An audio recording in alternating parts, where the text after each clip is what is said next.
In the heart of the sprawling rice field in Mama Sapano, Maguindanao in the autonomous region in Muslim Mindanao stands a rice mill building operated by the farmers themselves.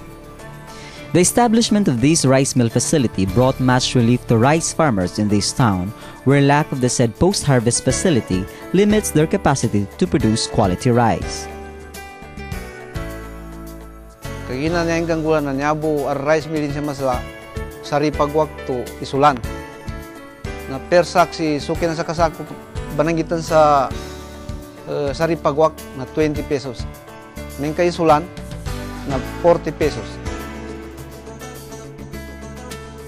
In the past, most of the farmers here opted to sell their palay to traders just to avoid the difficulty of milling their own produce.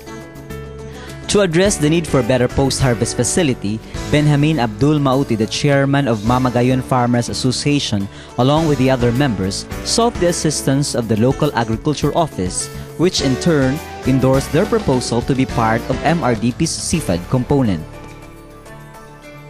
Binalidate namin sila kung ano ang karapat-dapat ba yung programa na napili nila.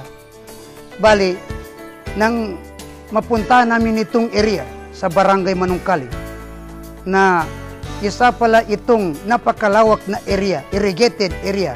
Actually, in Manungkaling, Barangay Manungkaling, merong 300 hectares na irrigated rice area.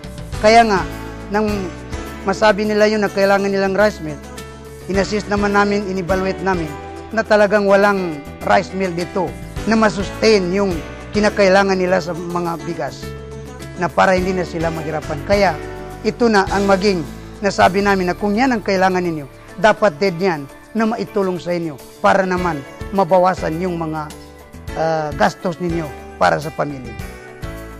The rice mill project installed in Barangay Manungkaling was the first and the only facility in the area. The rice mill, measuring 9 by 15 by 6 meters, is much bigger as compared to the usual mini rice mill project, which is only 4 by 6 by 6 meters. Resulta man, tanong naman sila kung anong dapat nilang gawin na para naman magawa nila ng magandang programa itong nakuha nila. Kasi marami silang nakikitang sizes ng mga rice mill. Sabi nila kung ganito lang, maliit ito na size ng rice mill, paano namin mapalaki?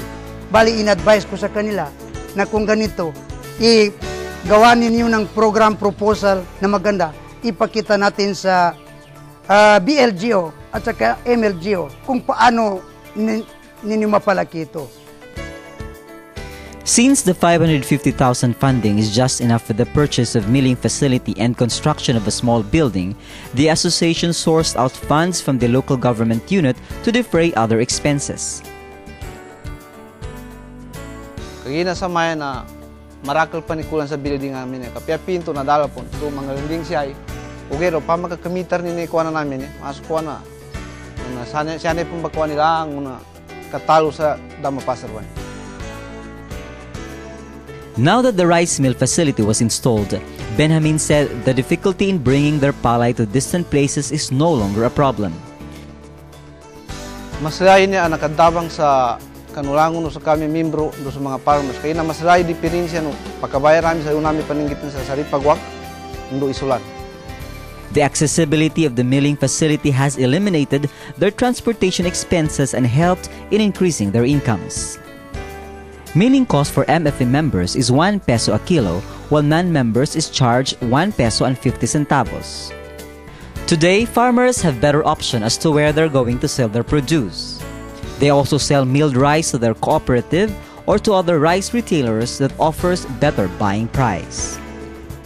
Sa may medyo kusukul kami sa LGU nakakuha na kami sa MRDP. Niya siya sa MRDP na medyo kusukul kami sa nanggang kami sa mayaba tabang.